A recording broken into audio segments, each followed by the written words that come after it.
Sumberwini di Bu Fatimah, dan yang terhormat Ketua Tim Akreditasi Dr. Agung Wijaya, dan yang saya hormati seluruh Bapak Ibu karyawan UPTD Puskesmas Sumberwini.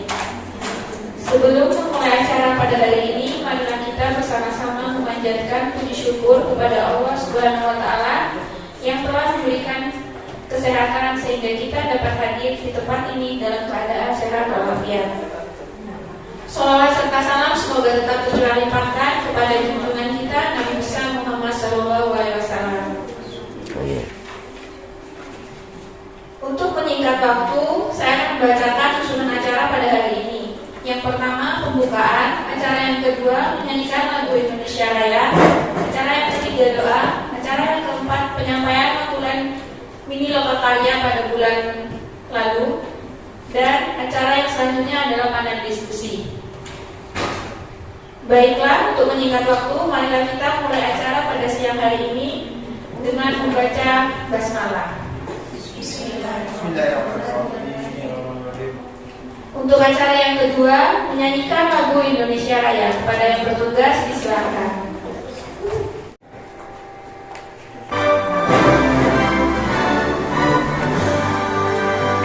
Indonesia tanah airku, Tanjung Padaku, di sanalah aku berdiri, jadi pandu ibuku.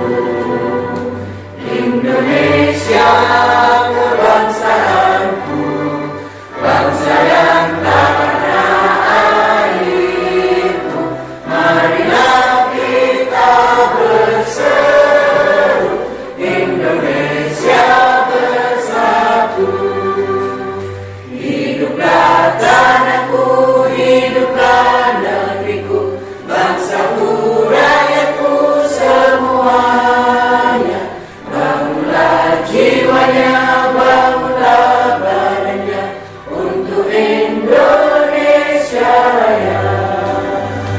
Indonesia Raya, merdeka, merdeka, tanahku, negeriku yang kucinta. Indonesia Raya, merdeka, merdeka, hiduplah Indonesia Raya. Indonesia Raya, merdeka, merdeka, tanahku, negeriku yang kucinta. Indonesia Raya, merdeka, merdeka, hiduplah Indonesia Raya.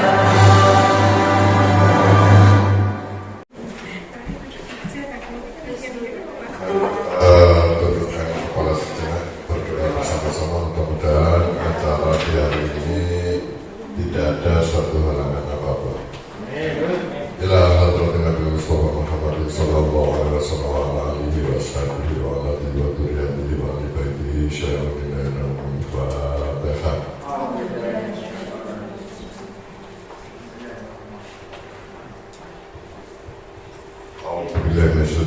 Bismillahirrahmanirrahim. Alhamdulillahirabbil alamin. Wassalatu wassalamu ala asyrofil mursalin sayyidina Maulana Muhammadin ajma'in. Alhamdulillahirabbil alamin. Allahumma shalli wa sallim wa barik ala sayyidina Muhammad wa ala alihi kama la nihayata li kamanika atata kamalihi. Asyhadu an la ilaha illallah, astaghfirullah, as'aluka al-jannata wa a'udzu bika minan nar. Allahumma inni akhluqu uhibbul afwa wa'fu anna ya karim. Rabbana atina fid dunya hasanah wa fil akhirati hasanah wa qina adzabannar. Subhana rabbika rabbil izzati amma yasifun wa salamun alal mursalin walhamdulillahi rabbil alamin bi barakatil Fatihah.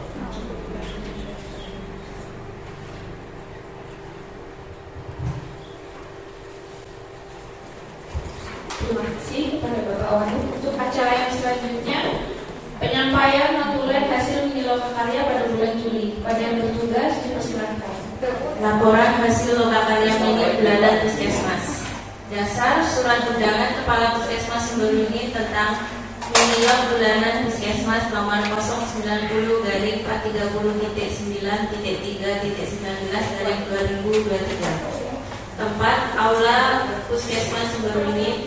Tanggal pelaksanaan 12 Juli 2023. Pimpinan Lokmin, Kepala Puskesmas Sumberwringin, peserta yang hadir 42 orang.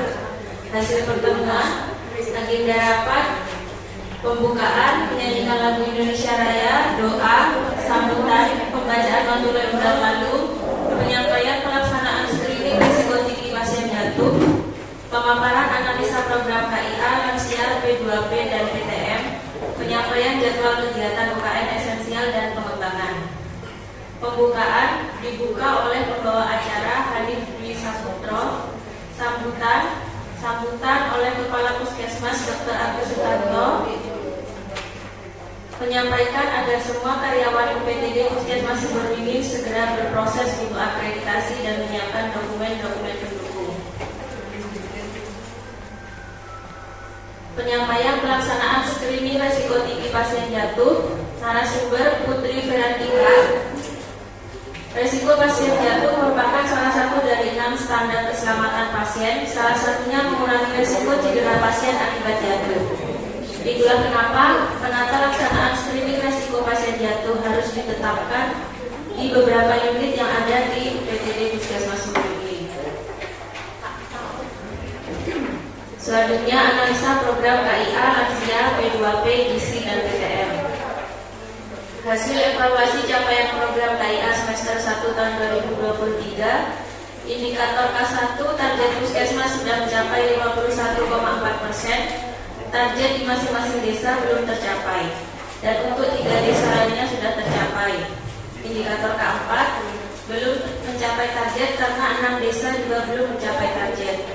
Indikator K6 masih mencapai 34,6% dari target yang perlu dicapai, yaitu 50%. Semua desa belum mencapai karena banyak ibu hamil yang datang tidak tepat waktu. Bisa dilihat lagi karena di situ capaiannya masih 0, mungkin dari administrasi lupa belum dilaporkan. Untuk capaian ibu persalinan oleh tenaga kesehatan di Faskes, capaian puskesmas KN1 di Nakes Faskes sudah tercapai semua. Untuk tahun 2023 tidak ada kematian ibu. Untuk program lansia, capaian program lansia lebih dari 60 tahun dan pelayanan pralansia 45 sampai 50 tahun bulan Januari sampai Juni 2023, targetnya 100%. Pralansia 45 sampai 50 tahun 71% dan lansia lebih dari 60 tahun 64%. Cakupan per desa Januari sampai Juni sudah mencapai target. Analisa masalah dan rencana tindak lanjut. Analisa masalah, data sudah masuk dari posyandu lansia, rujukan rumah sakit dan UGD. Rencana tindak lanjut memaksimalkan data yang berkunjung di puskesmas atau pustu. Dari UKP akan mengadakan pertemuan sendiri untuk membahas program dan kelengkapan dokumen. Penyampaian jadwal kegiatan dari program olahraga. Untuk kegiatan tes kebugaran karyawan dilaksanakan Juli 2023 dan rencana setiap bulan, setiap hari Jumat karena memakai seragam olahraga digunakan untuk membersihkan ruangan masing-masing. Tes kebugaran anak sekolah sudah 50% karena untuk menuju 100% masih menunggu jadwal kegiatan selanjutnya. Program Kestrat bulan Juli akan dilaksanakan Asman Toga di Desa Sumberwringin. Bulan Agustus akan diadakan oleh Dinkes. Imunisasi untuk bulan Juli, validasi akan divalidasi secara manual dan secara online dan akan langsung dicek di bulan Juli. Untuk kegiatan bulan Agustus ada kegiatan BIAS di 24 sekolah, BIAS MR dan BIAS APV, BIAS MR untuk kelas 1 SD dan BIAS APV untuk kelas 5 dan 6. Koordinasi persiapan akreditasi yang disampaikan oleh Dr. Agung. Untuk jadwal survei akreditasi akan dilaksanakan pada bulan Oktober. Dari SA yang telah masuk nilainya masih rendah. Untuk target media utama masih belum mencapai. Dan perlu dipahami tentang definisi operasional tingkat pokok dari dokumen yang telah dibuat. Pengerjaannya bagaimana harus dipahami dan ketika saat diwawancarai bisa menjawab dan mengerti dokumen tersebut seperti apa. Dan dimohon untuk saling membantu tim agar dokumen-dokumen cepat diselesaikan. Sumberwringin 12 Juli 2023, Notulensi khusus 5 AMDK. Terima kasih kepada Mbak Linda. Untuk yang selanjutnya adalah panel diskusi. Yang pertama, adalah penyampaian hasil des rencana kegiatan untuk tahun 2024. Kepada Mas Yoga dipersilakan. Assalamualaikum warahmatullahi wabarakatuh.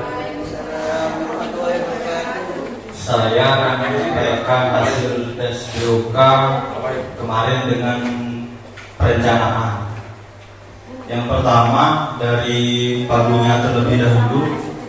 Dari pagu 2023 dan 2024 itu ada pengurangan. Kalau di tahun 2023 itu pagunya 825 juta, di tahun 2024 ini pengurangannya sekitaran 30 jutaan. Jadi pagunya di 2024 itu sebesar 795.503.000 rupiah. Yang kedua mungkin dari kegiatan yang berubah di tahun 2023 yang semula ada, di tahun 2024 itu tidak boleh dianggarkan. Di antaranya ada kalibrasi ini di tahun 2024 tidak ada. Lansia numpang di kegiatannya KB. Kemudian kegiatan pelayanan kesehatan kerja dan olahraga punya Mas Hadi 2024 itu tidak boleh dianggarkan lagi. Jadi untuk senam mungkin tidak ada konsumsinya. Selanjutnya kegiatan baru atau menu baru di 2024, di antaranya itu ISPA ini dari tahun 2022 tidak ada, 2023 juga tidak ada. Di tahun 2024 masuk lagi, jadi ada kegiatan lagi. Kesling ada penambahan menu baru, yaitu surveillance KPT. Kusta ini sama dengan ISPA, cuma Kusta ini volume kegiatannya itu sedikit, tidak banyak, karena melihat kasusnya itu tiap tahunnya mesti sedikit. Kemudian dari P2PTM ini kegiatannya Mbak Mega. Ada menu baru yaitu follow PUBM. Yang ngerti programnya. Itu saja perubahan-perubahan di tahun 2024. Untuk yang lainnya kemungkinan sama dengan tahun 2023, tidak ada perubahan. Sekian dari POK. Kurang lebihnya mohon maaf. Assalamualaikum warahmatullahi wabarakatuh.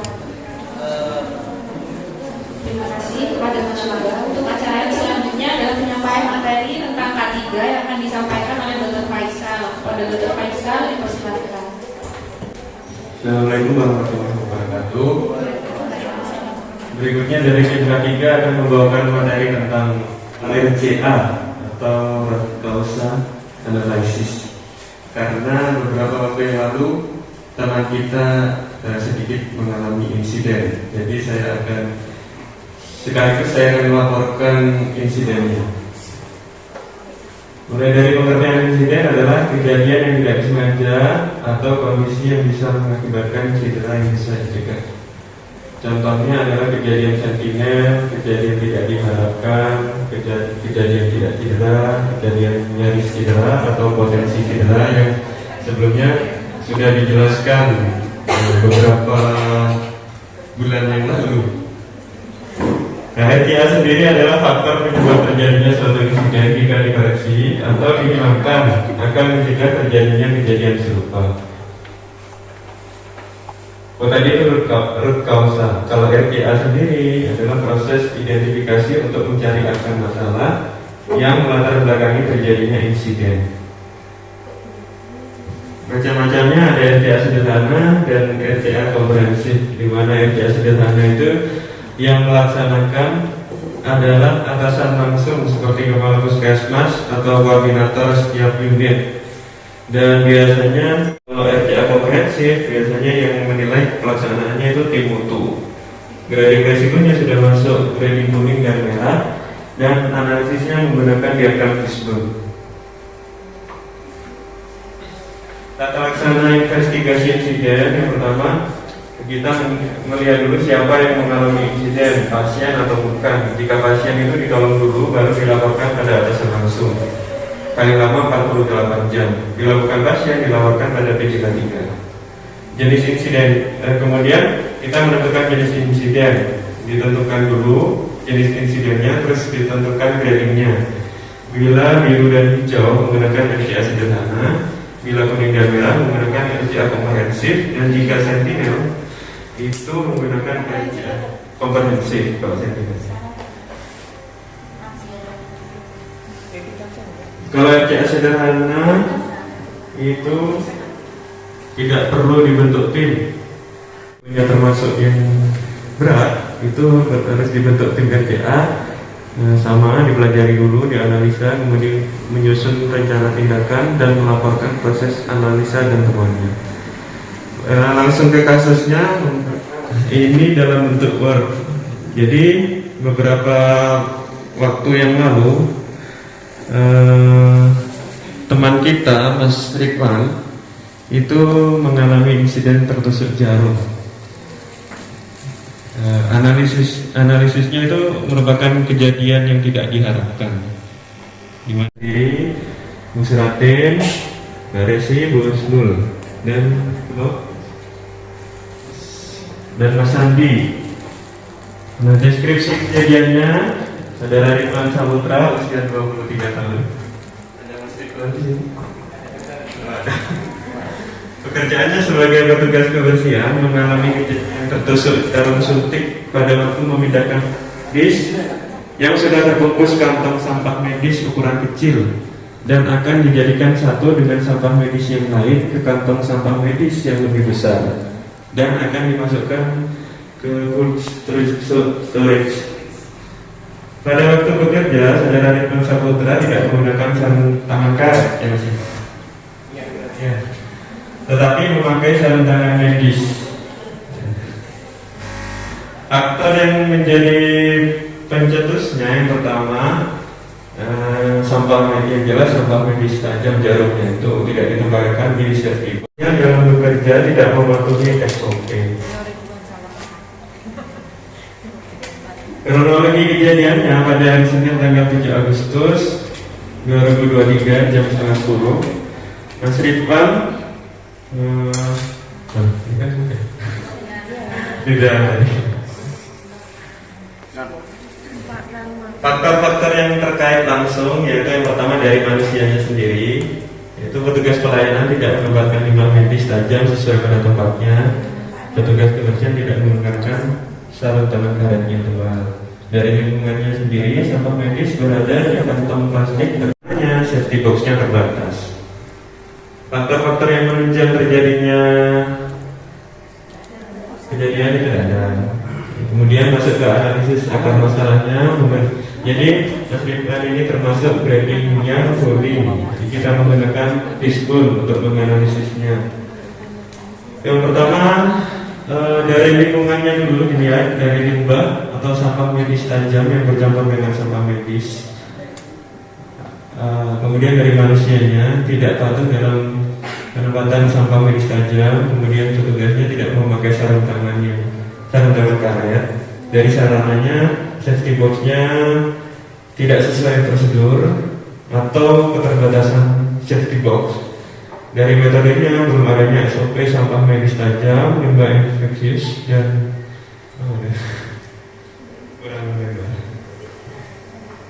sampah medis. Kemudian akhirnya terjadi petugas kebersihan tertusuk jarum suntik. Karena solusinya, yang pertama membuat dan mensosialisasikan SOP sampah medis dan non medis. Yang kedua, melakukan pembinaan terhadap petugas kebersihan dan penanggung jawab UKP dan koordinator kesehatan lingkungan membuat pedoman dan SOP limbah medis tajam, limbah infeksius dan penanganan medis. Kemudian koordinator Kesling, Mbak Resi, dan melakukan pembinaan terhadap petugas kebersihan dan petugas pemberi pelayanan. Kemudian tim mutu melakukan monitoring kepatuhan pelaksanaan SOP. Terus penanggung jawab UKP bersama tim mutu membuat surat pengajuan usulan penambahan petugas kebersihan untuk sementara safety box yang tidak tersedia. Dan bila sudah penuh ditutup yang rapat dan dimasukkan ke kantong sampah medis, dan selanjutnya kantong sampah diikat yang kuat. Itu. Yang kelima, penanggung jawab UKP bersama PJ Casting membuat usulan pengadaan safety box.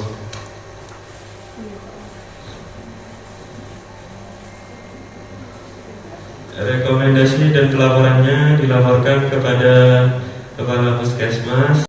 Pembuangan limbah benda tajam, sumber bagan anggarannya.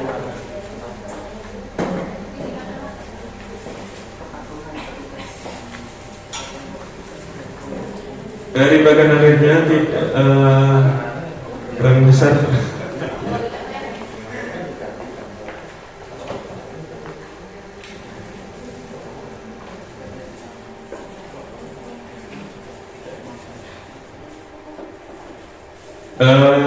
Untuk jarum, untuk benda tajam itu yang pertama tidak menekuk atau mematahkan jarum suntik atau benda tajam bekas pakai. Kemudian tidak meletakkan jarum suntik atau benda tajam di sembarang tempat. Kemudian buang jarum atau benda tajam dalam safety box tanpa di recapping atau ditutup lagi. Terus meletakkan safety box di dekat lokasi tindakan. Kemudian penggunaan safety box maksimal terisi 3/4 bagian, karena yaitu resiko tertusuk kalau terlalu banyak. Ke bawah. Oh sudah. Mungkin cukup sekian. Ada tambahan misalnya? Oke, berikutnya mungkin akan disosialisasikan oleh Mbak Nisi Kesli. Terima kasih. Assalamualaikum warahmatullahi wabarakatuh. Apa yang sudah dikerjakan ini bagus sekali ya. Jadi teman-teman, ini salah satu contoh pembuatan dokumen root cause analysis. Ya, jadi pada saat ada satu kejadian, ya dibahas penyebabnya dengan menggunakan diagram fishbone tadi, lalu dibuatkan pemecahan solusinya. Cuma yang tadi saya sempat baca itu untuk solusinya yang diusulkan itu penambahan tenaga. Saya nggak tahu ini korelasinya, maksudnya kalau kita melihat masalahnya itu kan tertusuk karena penempatan jarum yang nggak di safety box sama tidak pakai sarung tangan atau belum yang tebal. Tapi kenapa harus nambah tugasnya ini? Jadi kenapa nggak cukup dengan edukasi dan penetapan SOP dipatuhi dilaksanakan itu aja? Terima kasih. Izin menjawab, mungkin kaitannya itu dengan kelelahan gitu. Dari kelelahan dan jam kerja karyawan yang melebihi kapasitas, mungkin bisa di fishbone-nya nggak ada ya. Iya. Jadi mungkin penambahan tenaga. Mungkin dilakukan aja. Mau nambahnya, kalau yang itu permasalahannya bukan tertusuk jarum, tapi mungkin petugasnya terlalu sibuk, akhirnya nggak konsentrasi atau terlalu buru-buru cepet-cepet. Nah itu mungkin baru. Kalau dari yang fishbone-nya tadi, solusinya nggak perlu ditambahin tenaganya. Tapi kalau masalahnya ada masalah lain atau penyebabnya dimasukkan ke fishbone-nya, petugas bekerja terlalu terburu-buru. Nah mungkin ya, jadi ditambah petugas biar bekerjanya tidak bisa bersulit. Tapi menurut kami saja, kalau misalkan petugasnya itu cukup, mungkin ada bagian untuk pemilahan sampah medis sendiri, untuk kebersihan sendiri. Kenyataannya kan puskesmas kita sangat luas dengan jumlah segitu sebenarnya tidak efisien gitu, dan kurang gitu. Tapi kalau di ini misalkan di apa ya, maksimalkan, harusnya kalau kita secara ini kenyataannya ya, kalau memang kurang harusnya Mas Dirwan itu tidak diperbantukan di loket gitu. Jadi permasalahan yang lain bukan di tertusuk jalur. Ini kita hanya fokus di tertusuk jalur. Ya memang kalau ini ya masalah pelaporan ini Yang lain misalnya Mas Ridwannya apa pekerjaannya terburu-buru akhirnya nggak bersih, nah mungkin ya nambah. Iya. Ini Ustadz, kalau penambahan petugas di tulang ikannya mainnya itu jelas nanti terbaca permasalahan itu ya. Jadi kalau petugas kurang itu baru nanti ada usulannya penambahan petugas. Ini kalau di manusianya kan cuma itu tidak patuh sama tidak pakai sarung tangan, ini kan tinggal kepatuhan sebenarnya. Betul Mas Beni. Jadi kalau di tulang ikannya tidak patuh, terus solusinya ditambah petugas, seolah-olah Mas Ridwannya diberhentikan dari ini, seolah-olah digantikan orang lain. Dan di situ tidak begitu. Nah, ini kan diskusi aja Bu. Jadi di situ kalau memang mau ditambahi orang, berarti demand-nya itu harus ditambahi bahwa petugas kurang karena tidak ada petugas pemilah sampah medis. Tadi saya untuk ini penulisannya sebetulnya demand itu tidak ada petugas kurang. Ya, mohon maaf karena saya redaksinya agak amburadul. Ibu Rosa, silakan. Terima kasih. Assalamualaikum warahmatullahi wabarakatuh. Waalaikumsalam. Untuk monitoring dari kegiatan UKM, seperti contohnya yang kegiatan kami itu sampai di bulan Agustus ini monitoring kegiatannya sudah dilakukannya kegiatan kelas yakin dan sudah sesuai dengan KK dan SOP yang ada. Untuk kegiatan lain mungkin teman-teman sampai di bulan Agustus ini sudah melakukan kegiatan sesuai dengan yang ada di kegiatan BUK-nya. Kemudian untuk kegiatan di bulan berikutnya, seolah kami akan melakukan kegiatan sesuai dengan yang sudah ada di RPK masing-masing.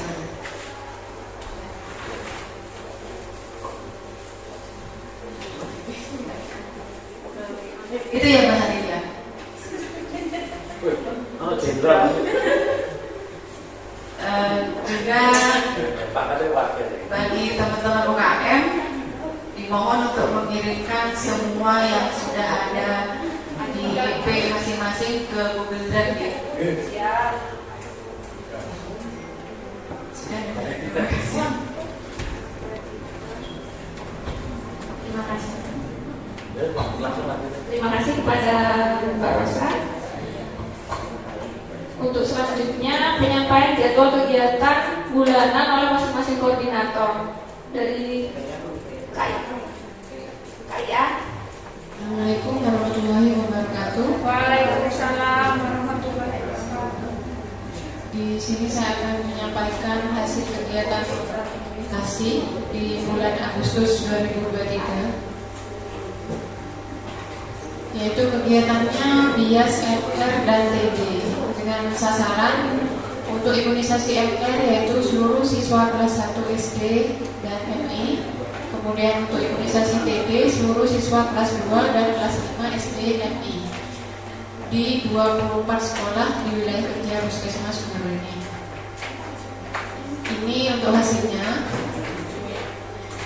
Yang pertama untuk desa Sumberringin dengan sasaran MR ini untuk kelas 1 di Sumberringin ini ada 2 sekolah dengan sasaran MR 83, capaiannya 72, untuk persennya 87%. Untuk sasaran TB-nya kelas 2 dan 5 156 dan capaiannya sudah 85%. Ini sudah mencapai target dari 80%. Yang kedua Sumber Gading. Di Sumber Gading ini ada 2 sekolah juga dengan sasaran MR yaitu kelas 1 sebanyak 40, capaiannya sudah 90%. Untuk kelas 2 dan kelas 5-nya sebanyak 88 orang, capaiannya sudah 100%. Yang ketiga Desa Sukosari Kidul. Ini ada 3 sekolah dengan sasaran kelas 1-nya 33, capaiannya 85%. Untuk TD-nya kelas 2 dan kelas 5 sebanyak 77%, capaiannya sudah 95%. Untuk Tegal Jati ini ada 5 sekolah dengan sasaran MR itu 57 siswa, capaiannya masih 39, 68%. Kemudian untuk sasaran kelas 2 dan kelas 5-nya ada 98, capaiannya masih 50%. Ini karena Tegal Jati ini masih ada sisa 1 sekolah yang belum pelaksanaan. Jadi mungkin pelaksanaannya masih di minggu depan. Untuk Rejo Agung, sasaran kelas 1-nya ini 85 dari 6 sekolah. Capaiannya sudah 85%. Untuk TD-nya sebanyak 117 capaiannya sudah 86%. Yang terakhir Sporjo, ini ada 6 sekolah juga dengan sasaran MR 104, capaiannya 96%. Kemudian sasaran imunisasi TD-nya kelas 2 dan kelas 5 sebanyak 163%, sebanyak 163 siswa dengan capaian 96%. Jadi ini capaian dari hasil kegiatan kami di bulan Agustus. Kita akan mengupayakan untuk semua sekolah menjadi 100%, yaitu RTL-nya nanti di bulan November akan ada kegiatan bias, akan ada kegiatan sweeping bias di bulan November dengan dana BUK juga. Kemudian ini ada info terbaru dari program imunisasi berdasarkan PMK nomor 23 tahun 2023 tentang penanggulangan COVID. Ini di tahun 2024 imunisasi COVID-19 ini akan masuk sebagai imunisasi program. Jadi untuk teknis dan pelaksanaannya kita menunggu info selanjutnya. Mungkin itu saja dari program imunisasi. Terima kasih. Wassalamualaikum warahmatullahi wabarakatuh.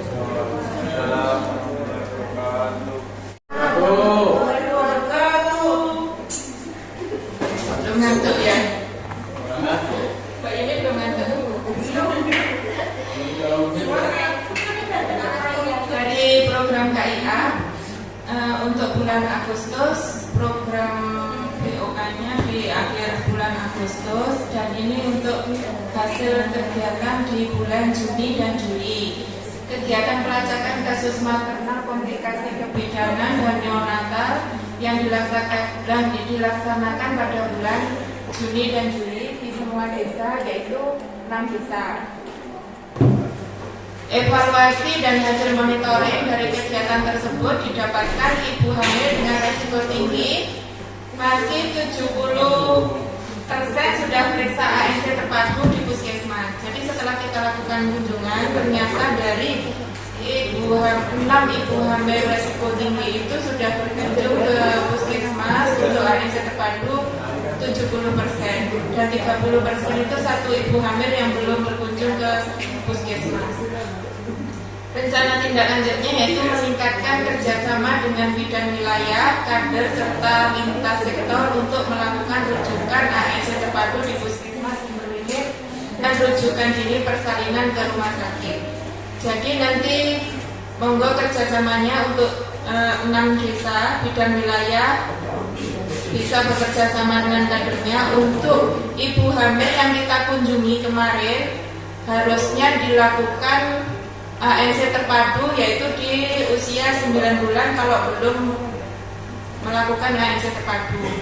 Untuk program di Poli KIA ada tambahan, jadi untuk ibu hamil selama ini di ANC terpadu terpadunya 2 kali di trimester pertama dan 6. Untuk yang pemeriksaan protein urin kita lakukan di trimester kedua. Jadi nanti ibu hamilnya diharap untuk berkunjung lagi di trimester kedua. Jadi 3 kali, bukan 2 kali.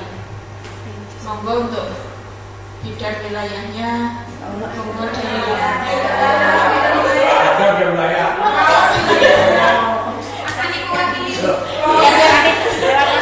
Saksikan di YouTube-nya. Terima kasih. Wassalamualaikum warahmatullahi wabarakatuh. Terima kasih kepada koordinator imunisasi dan koordinator KIA. Mungkin kepada koordinator gizi Bu Elna ada yang mau disampaikan? Baik, terima kasih. Assalamualaikum warahmatullahi wabarakatuh. Waalaikumsalam. Untuk program gizi ini hanya mengingatkan untuk teman-teman ya. Yang pertama itu laporan bulanan. Nanti minggu depan sudah terkumpul ya. Saya sendiri ini tidak ada yang bantu ya. Iya Bu. Kemudian yang kedua untuk PMT lokal ini karena peng-SPD-nya juga di minggu depan, tolong dicicil ya. Termasuk data dukungnya. Jadi minggu depan itu SPJ sudah siap untuk di store. Jadi untuk berikutnya itu biar tidak ada kendala pembiayaan PMT untuk bulan selanjutnya. Itu ya teman-teman. Baik, terima kasih. Sekian dari misi. Assalamualaikum warahmatullahi wabarakatuh. Terima kasih kepada Bu Elna. Untuk acara yang terakhir penyampaian hasil monitoring dari Ketua Tim Mutu. Kepada Dr. Agung dipersilakan.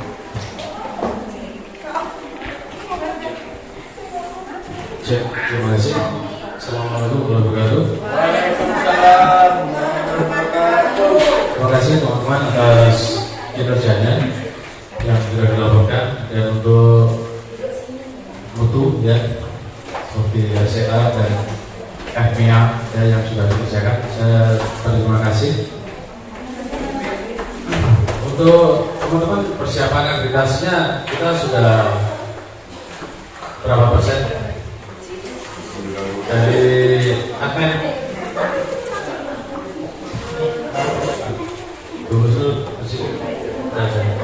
Kalau UKM Bu Rosa gimana? Sudah berapa persen? Sudah diberi? Sudah berapa persen? Sudah 50% aja. Ya, yang sudah diberi baru 50% ya. Oke, tapi yang sudah dikerjakan sudah banyak ya. Tapi belum diberi ya. Oke, untuk UKP, berdasarkan UKP sudah berapa Faisal ya? Berapa Faisal untuk Zaila atau dua-dua? Ya? Yang sudah diberi? Sudah. Gimana? Sudah ya? Oke, jadi untuk UKP sudah 75%-an. Tapi sisanya sudah dikerjakan, tapi belum diberi gitu ya?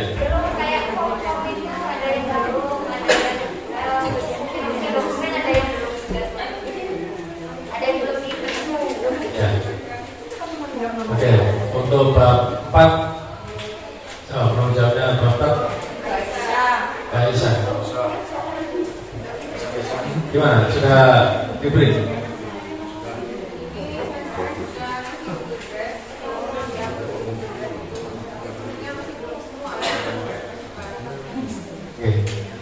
Oke, jadi untuk tim itu juga gitu, masih banyak yang belum diberi.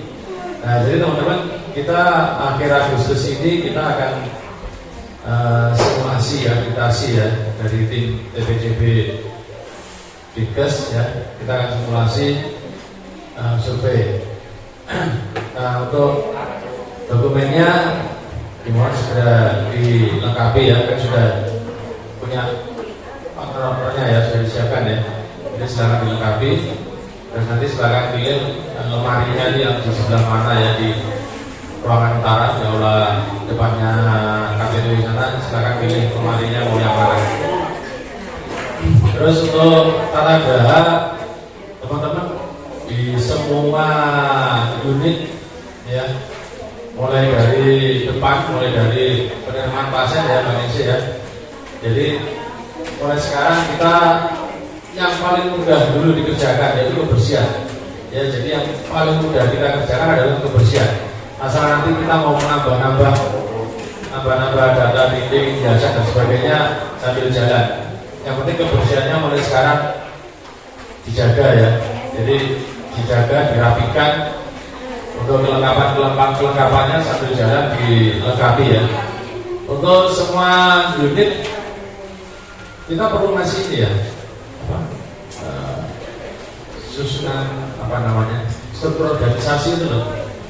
Jadi dari kapus terus pelaksana ada nggak gitu? Sekarang perlu pakainya apa? Kalau dulu kan kita perumahan kan gitu kayak gitu ya. Sekarang ada nggak untuk di ruangannya ada kayak gitu nggak?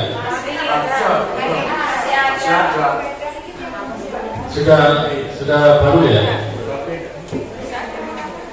Bukan Dr. Joko kan?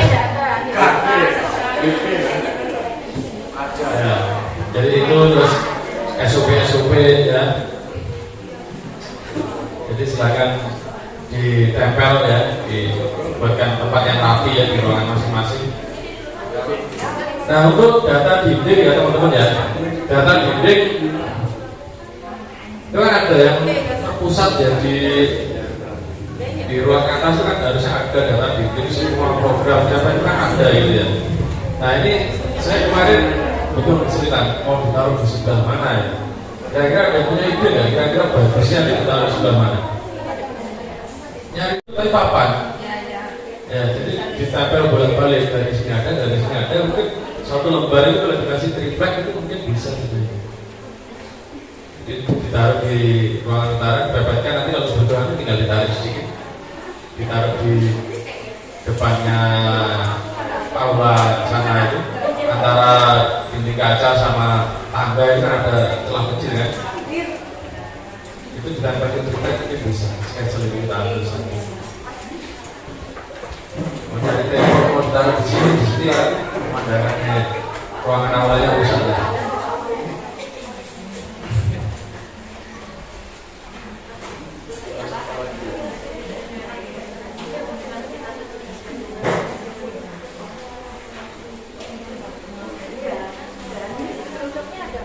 Oh ya, untuk keselamatan pasien ya, alur evakuasi sudah ya Mas?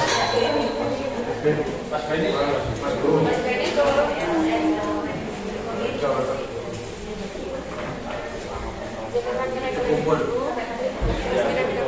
Ada di depan ya kan sudah dipesankan gitu kalau nggak salah plat-platnya arah evakuasi itu. Ya. Sudah dianggarkan tapi belum dipesankan. Oh gitu. Mungkin bisa ditulis beberapa pasien. Iya kemarin sudah Pak, sama Mas Benny kayaknya sudah direk-rek.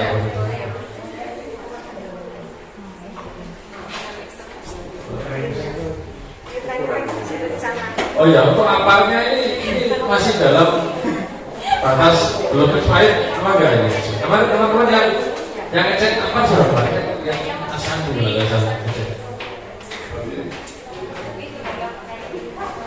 Mas Andi, semua aparnya masih belum expired kan ya? Sampai Oktober aman ya? Iya kan kita surveinya Oktober. Untuk isinya Hah? 19/2024. Semuanya sama kan? Semuanya kan kita belinya kan serempak kan ya? Tapi isinya baru dengan tahun ini. Di awal tahun. Iya tapi kan ada experience-nya loh. Itu masih baru dapat aman.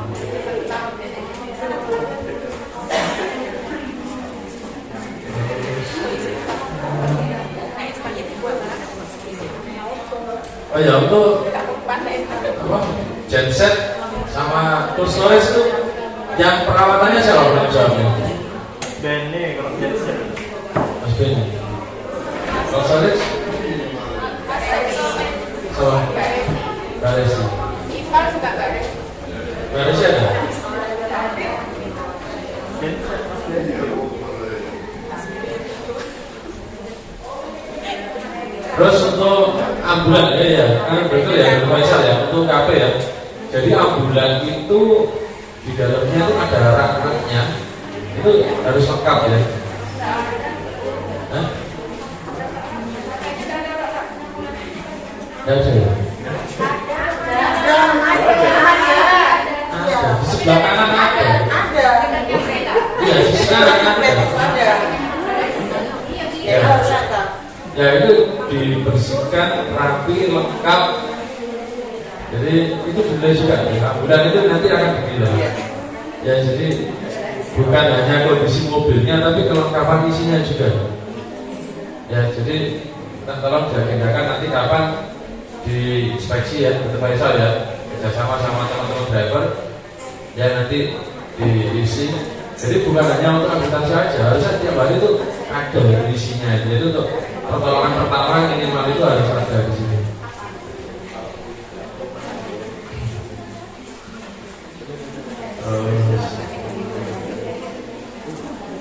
Oh ya, untuk survei akreditasi itu juga melibatkan lintas sektor ya. Jadi bukan hanya Pak Polisi Pak dan Pos Ramil, tapi juga ke sekolah juga, ke Posyandu, ke sekolah, terus ke PAUD. Nah itu kita sudah menyiapkan belum yang mau kita arahkan ke situ itu? Tadi saya sudah diskusi dengan Mbak Safira beberapa posyandu ini yang kira-kira nanti akan kita datangi. Jadi kalau untuk posyandu kemungkinan Selesai Kidul, yaitu di Kotenggi atau dan di Sumber Gading nanti. Jadi di Selesai Kidul itu ada PAUD-nya, ada posyandunya, ada posyandu lansianya juga. Jadi itu kumpul nanti bisa di sana. Sama yang di Sumber Gading itu kemungkinan di mana? Mbak Roni, yaitu. Terus untuk kalau di Polimdes, di Ponkesdesnya kemungkinan kita siapkan nanti minta Sumber Gading ya, karena jalannya yang lebih mudah ya Bu ya. Kalau untuk Pustu tetap Sukorejo kita mohon untuk menyiapkan kalau ini. Jadi senyapa belum, kita tidak tahu ya supaya kita itu mau mintanya apa, karena itu semua tergantung supaya masing-masing. Gitu. Jadi mohon nanti yang Pustu Sukorejo, untuk Ponkesdesnya Sumber Gading, untuk Posyandu ini bisa di Kotenggi sama yang di Sumber Gading ya. Mau disiapkan karena kan artinya juga sudah lengkap di sana ya. Nanti tinggal, tapi tergantung ini tidak pasti akan dikunjungi. Nanti kalau dulu dikunjungi ya tergantung ya. Beda supplier kan Bu. Terus data-data dirinya teman-teman semua wilayah apa sudah diganti ya? Masih Dr. Joko ya? Masih saya Dr. Joko ya? Oh sudah, yang Dr. Joko sudah diganti ya?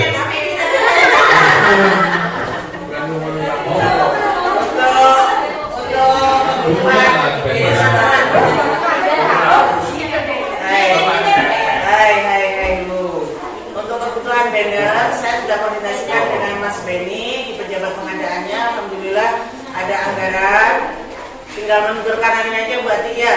Ada anggarannya, jadi insya Allah itu sudah kita anggarkan. Nanti jadi untuk kebutuhan bannernya semoga itu cukup. Ada anggaran sekitar 10 juta aja ya. Tapi saya sudah 10 juta sih untuk pajak dari ininya. Nanti teman-teman butuhnya apa saja, terus berapa ukurannya, tolong disampaikan dulu nanti ya. Di list, nanti setelah di list, jadi kita ukur nanti berapa meter kali berapa ya. Nanti penganggaran yaitu di Mas Beni, karena nanti di penganggarannya di KN biar tahu seperti yang itu dokter yang tadi data dinding juga. Jadi saya tuh hari ini agak ini tanggal 29 besok kita kan polosan ini kan, kita terlalu polos apa adanya gitu tanpa ada sedikit pun noda-noda misi-misi gitu nggak ada. Iya.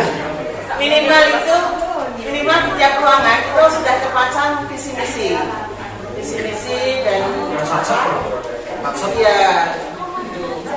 Kalau umpamanya nanti mungkin bisa penganggarannya biar rekanannya dan bisa diutangi dulu. Nanti biar teman-teman segera kita buat kebutuhannya berapa, ukurannya seperti apa, desainnya nanti seperti apa. Nah, itu bisa minimal ketika ada tim datang itu kita tidak terlalu ya glowing banget gitu lah. Jadi mungkin itu dokter yang untuk kebutuhan banner. Oke, mungkin itu persiapan kita ya.